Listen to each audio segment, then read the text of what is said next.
লাইভে যারা এখন জয়েন করলেন সবাইকে দোয়া করার মধ্য দিয়ে আমি আমার কথাগুলো শুরু করতে চাই। আজকে আমি প্রথমেই ধন্যবাদ জানাইতে চাই ক্যাপ ফাউন্ডেশনকে। দ্বিতীয় দিনের মতো ওনারা আরও প্রায় 100 জন মানুষকে এই দ্রব্যাদি খাদ্য সামগ্রী দিচ্ছেন। আপনারা দেখছেন আজকে আমার দুই হাত, ডান দিকে আছেন ক্যাপ ফাউন্ডেশনের যিনি দায়িত্বে আছেন এখানে, আর আমার বাম দিকে আছেন হচ্ছেন গিয়ে আমার নিজের থানার অফিসার ইনচার্জ আমাদের ওসি সাহেব এবং সেকেন্ড অফিসার, ওনারা দুইজন এখানে আসছেন। আজকে যে কারণে আমি আপনাদের সাথে যে কথাটা বলতে চাই যে কে করার কথা আর কে করে।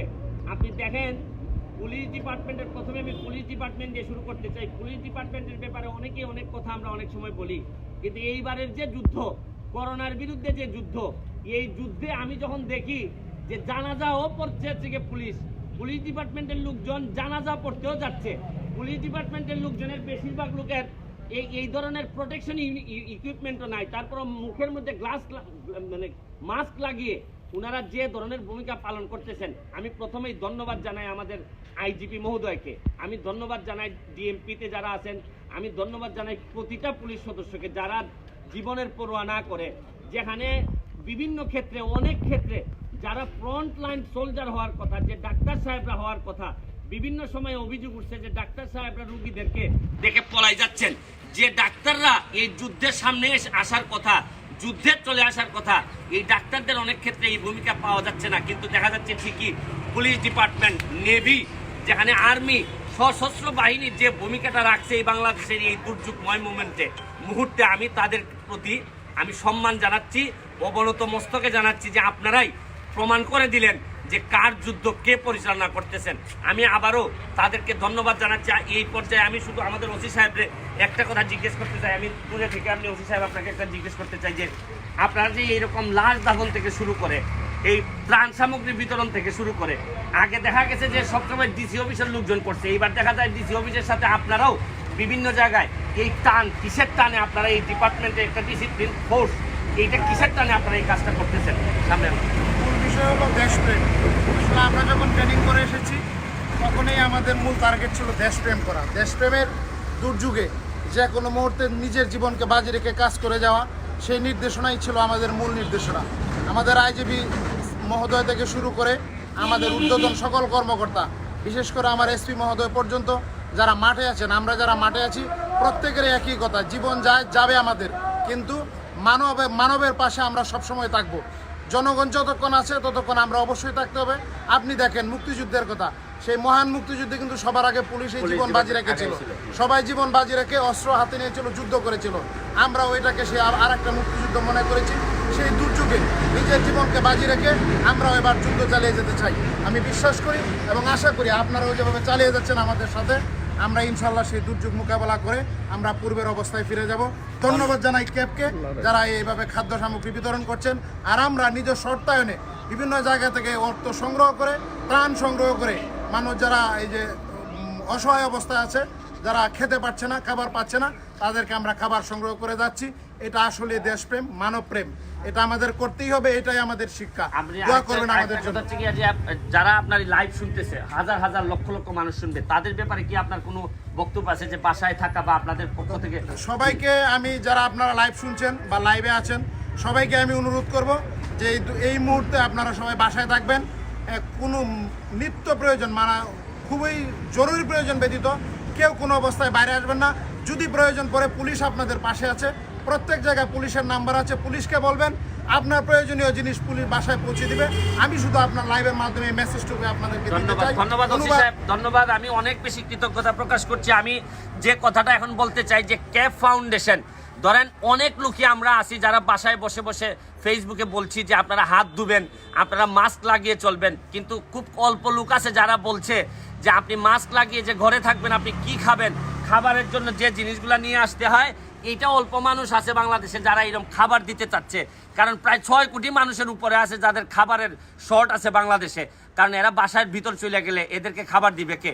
আমি অন্তঃস্থল থেকে ধন্যবাদ জানাই সারা সিলেট বিভাগে ক্যাপ ফাউন্ডেশন, যেভাবে এরকম খাবারের দায়িত্ব নিয়ে মানুষকে দেখেন এক একটা ব্যাগের মধ্যে প্রায় 2,500-3 হাজার টাকার মতো খাবার নিয়ে আসছেন ওনারা। এক একটা ফ্যামিলি অনেক ভালো চলতে পারবে।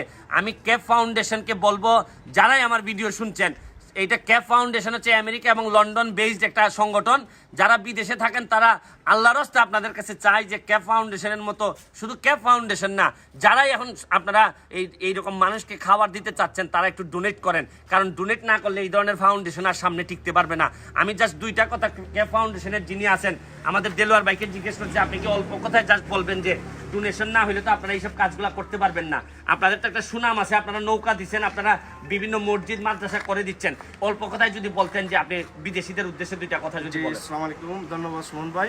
আমি আসলে ক্যাপ ফাউন্ডেশনের সম্মানিত ডোনারদের উদ্দেশ্যে বলতে চাই, আপনারা জানেন যে এই প্রাণঘাতী করোনা ভাইরাসের কারণে বিশ্ব স্বাস্থ্য সংস্থা এবং বাংলাদেশ সরকার ঘোষণা করেছেন সর্বস্তরের মানুষকে গৃহবন্দী হয়ে থাকার জন্য, লকডাউনের মধ্যে থাকার জন্য। তো মানুষ লকডাউনের মধ্যে থাকবেন, এই কারণেই থাকবেন যাতে করোনা ভাইরাস দ্বারা আমি আক্রান্ত না হই এবং আমার দ্বারা অন্য কেউ আক্রান্ত না হয়। তাহলে এই অবস্থায় যখন আমরা ঘরের মধ্যে বসবাস করব, আমরা খাবো কি? আমাদের যে এই নিম্ন মধ্যবিত্ত ফ্যামিলিগুলো আছে তারা কি খাবেন? এখন আপনারা এই করোনা ভাইরাস থেকে বাঁচতে হলে মানুষ ঘরের ভিতরে থাকবে, তাদেরকে আপনারা যারা বিত্তবান আছেন আপনারা ক্যাপ ফাউন্ডেশনকে ডোনেশন করেন। আমরা বলবো, আমরা অনুরোধ করব আপনাদের কাছে যে আপনারা সবসময় ক্যাপ ফাউন্ডেশনকে ডোনেশন করেন। এই মহামারীতে, এই দুর্যোগের সময় আপনারা এগিয়ে আসেন। আপনারা যারা আল্লাহ আপনাদেরকে সামর্থ্য দিয়েছেন, আপনারা মানুষের পাশে, মানবতার পাশে এসে দাঁড়ান, যাতে মানুষ গৃহবন্দী থাকতে পারে, দুমেটো খাইয়ে থাকতে পারে এবং প্রাণঘাতী করোনা ভাইরাস থেকে মুক্ত থাকতে পারে। আমি লাইভটা শেষ করার আগে শুধু একটা কথা বলতে চাই, যারা বিদেশে আছেন বা যারা দেশে আছেন, কেউই তো এখন আর নিশ্চিত করে বলতে পারেন না যে করোনা ভাইরাস আমাকে আক্রমণ করবে নাকি আপনাকে আক্রমণ করবে। আমার নিজের ফ্যামিলি লকডাউনে নিউ ইয়র্কে এমনভাবে আটকে আছে, জানি না যে আমাদের কি হবে। তবে তাদেরকে বলতে চাই যে আমার গাড়ি ছিল, আমি গাড়িটা পর্যন্ত হাসপাতালে দিয়ে দিছি। যদি বেঁচে না থাকেন তাহলে গাড়ি বাড়ি কোনো কিছুই কাজ দিবে না। টাকা যা জমাইছেন এই টাকা নেয়ার মতো উত্তরাধিকারও খুঁজে পাবেন না। আমি অনুরোধ জানাচ্ছি যে যেভাবে যে পুলিশ ডিপার্টমেন্ট, যাদেরকে বিভিন্ন সময় আমরা বিভিন্ন কিছু বলছি, আজকে যে প্রমাণ ওনারা ফোর্স হিসাবে, ডিসিপ্লিন ফোর্স হিসাবে যারা যে ভূমিকা ওনারা রেখেছেন, এই ভূমিকা পুলিশ সহ ডিফেন্স ফোর্সের যারা যারা আছেন তাদের প্রতি, পুরা দেশবাসীর প্রতি আমি বলছি যে সম্মান দেখানোর মতো কাজ করছেন তারা। আমি আরও যারা প্রফেশনাল আছেন, বিশেষ করে আমি যারা বিভিন্ন জায়গায় চাকরি করতেছেন তাদেরকে বলবো, পারেন তো 1 মাসের বেতন ডোনেট করেন।